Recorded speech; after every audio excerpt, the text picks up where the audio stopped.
Hi అండి, welcome to one more vlog. మన ఛానల్ని కొత్తగా చూస్తున్నట్టయితే please do like, share and subscribe. అలాగే బెల్ ఐకాన్ని క్లిక్ చేయండి. నేను పెట్టే ప్రతి వీడియో నోటిఫికేషన్ మీకు వస్తుంది. ఇంక ఇది వచ్చేసి వెనస్డే రోజు వ్లాగ్ అండి. ఈరోజు ఎందుకో సడన్గా డ్రై ఫ్రూట్ లడ్డు చేయాలి అనిపించింది. ఇంకా వెంటనే సూపర్ మార్కెట్కి వెళ్ళి కొన్ని డ్రై ఫ్రూట్స్ అయితే తీసుకొని వచ్చాము. జస్ట్ ట్రైలే కదా అని watermelon seeds, pumpkin seeds, అంజీర్ ఇవి కొన్ని తీసుకుందాం అనుకున్నాం. కానీ చిన్న ప్యాకెట్స్ లేవంట, పెద్దవే ఉన్నాయంట. సర్లే ఇవి కుదిరితే మళ్ళీ చేయొచ్చు అని తీసుకొని వచ్చాము. అన్ని డ్రై ఫ్రూట్స్ అయితే దొరకలేదు, కొన్నే దొరికాయి. వరకు తీసుకొని వచ్చాము. ఇది నేను మా కజిన్ అయితే చేస్తున్నాము. మేము ఇద్దరం తినము, ఎలా ఉన్నా ఇంట్లో వాళ్ళే తినాలి. విడిగా డ్రై ఫ్రూట్స్ ఎలాగో తినరు కదా, ఇలా అయినా చేస్తే తింటారు. మెయిన్గా మా పాపకి ఇలా చేసి పెట్టాలని చాలా డేస్ నుంచి అనుకుంటున్నా, కానీ ఎప్పుడు చేయాలన్నా బద్ధకంగా అనిపిస్తుంది. ఇంకా అందుకే సడన్గా అనుకొని చేస్తున్నా. ఇంకా దీని ప్రాసెస్ వచ్చేసి ముందు బాదం పప్పుని గ్రైండ్ చేస్తున్నాను నేను ఇక్కడ. లేకపోతే మీరు చిన్న చిన్న పీసెస్గా కట్ చేసుకున్నా పర్వాలేదు. దానికోసం మిక్సీని ఒకసారి ఆన్ చేసి ఆఫ్ చేయాలి, లేదంటే మెత్తగా అయిపోతుంది.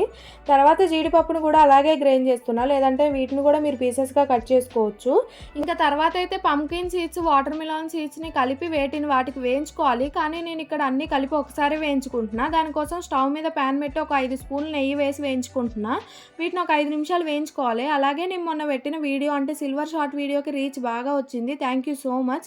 నన్ను ఇలా సపోర్ట్ చేస్తూ కొంచెం సబ్స్క్రైబ్ చేసుకోండి. ఇంక ఇక్కడ నేను అవి వేయించుకుంటున్నా. నేను డ్రై ఫ్రూట్స్ని కొంచెం ఎక్కువగానే గ్రైండ్ చేసాను, ఎందుకంటే మా పాప కూడా తినేలాగా చేస్తున్నా. ఇంకా అవి లైట్ బ్రౌన్ కలర్లో అయ్యాక స్టవ్ బంద్ చేసి తీసి పక్కన పెట్టాలి. ఈలోపు అవి చల్లారుతూ ఉంటాయి. ఇవన్నీ నెయ్యిలో వేయించుకుంటేనే మంచి టేస్ట్ ఉంటాయి ఆయిల్లో కన్నా. ఇవన్నీ నేను కొలతలతో ఏం చేయట్లేదు, ఊరికే ఉజ్జాయింపుతో చేస్తున్నాను, అందుకే కొలతలు ఏం చెప్పట్లేదు. ఇంక ఈ లడ్డూల్లో కొంచెం గసగసాలు కూడా వేయొచ్చు, కానీ నేను ఇక్కడ ఏం వేయట్లేదు. అది ఆప్షనల్, ఎవరికైనా నచ్చితే వేసుకోవచ్చు. ఇంకా నెక్స్ట్ నేను ఇక్కడ అంజీరా కూడా ముక్కలుగా కట్ చేసి వేస్తున్నా. తర్వాత అయితే ఖర్జూరా కట్ చేసి ఇత్తులు తీసేస్తున్నా. నైఫ్తో త్వరగా అవ్వట్లేదు అని చెప్పి చేతితో ఇత్తులు తీసినాం. తర్వాత కట్ చేసిన వాటిని మిక్సీలోకి తీసుకొని మెత్తగా గ్రైండ్ చేసుకోవాలి. నేను ఇక్కడ ఒక రౌండ్ మిక్సీలో వేయగానే నెక్స్ట్ రౌండ్కి మిక్సీ ఖరాబ్ అయింది. అప్పుడు రోటీలు రుద్దుకునే కర్ర ఉంటుంది కదా, దాంతో దంచుకున్నా. ముందు పప్పు గుత్తితో ట్రై చేసా కానీ అది విరిగిపోద్దేమో అనిపించి మళ్ళీ రోటీ కర్రతో దంచుకున్నా. మేము నిన్న బయట నుంచి కొన్ని డ్రై ఫ్రూట్ లడ్డూలు తెప్పించుకున్నాము. వీటికి వాటికి చాలా డిఫరెన్స్ ఉంది. ఏదేమైనా బయట తెచ్చుకునే ఫుడ్కి ఇంట్లో చేసుకునే ఫుడ్కి చాలా తేడా ఉంటుంది. బెస్ట్ క్వాలిటీ అని ఇంకో 100 రూపాయలు ఎక్స్ట్రా పెట్టి తెచ్చుకున్న బయట ఫుడ్డే, ఇంట్లో చేసుకున్న ఫుడ్ ఇంట్లో ఫుడ్డే. మనం ఇంట్లో ఎంత నీట్గా చేసుకున్నా సరే బయట ఫుడ్ చాలా టేస్టీగా అనిపిస్తుంది ఇంట్లో ఫుడ్ కంటే. టేస్ట్ కోసం చూసుకుంటే మన హెల్త్ కూడా ఖరాబ్ అవుతుంది. అదే మనం ఇంట్లో చేసుకున్నవి తింటే మంచి హెల్దీగా ఉంటాము. ఇంక ఇక్కడైతే ఆ ఖర్జూరాన్ని మెత్తగా చేశాక సేమ్ ప్యాన్ లో ఒక 3 స్పూన్లు నెయ్యి వేసుకొని ఫ్రై చేసుకోవాలి. నేను అంజీరా కూడా ఈ ఖర్జూరాతో పాటే మెత్తగా చేసుకున్నా. అది కొంచెం ఫ్రై అయ్యాక పక్కకు తీసుకోవాలి. మనకు ఆ లడ్డూలు రావాలంటే మెయిన్ ఇంగ్రీడియంట్ ఈ ఖర్జూరమే. పూర్తిగా చల్లారనివ్వకూడదు, కొంచెం వేడిగా ఉన్నప్పుడే లడ్డూలు చేసుకోవాలి. అలా చేసుకుంటేనే పర్ఫెక్ట్గా వస్తాయి.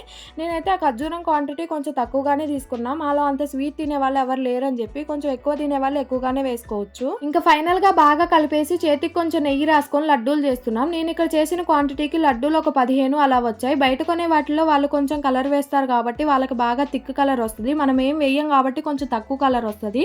అదే తేడా. బయట చెత్త ఫుడ్ తినే బదులు రోజుకి ఇది ఒక లడ్డు తింటే హెల్త్కి చాలా మంచిది. మన ఛానల్లో లాంగ్ వీడియో పెట్టడం ఇదే ఫస్ట్ అనమాట.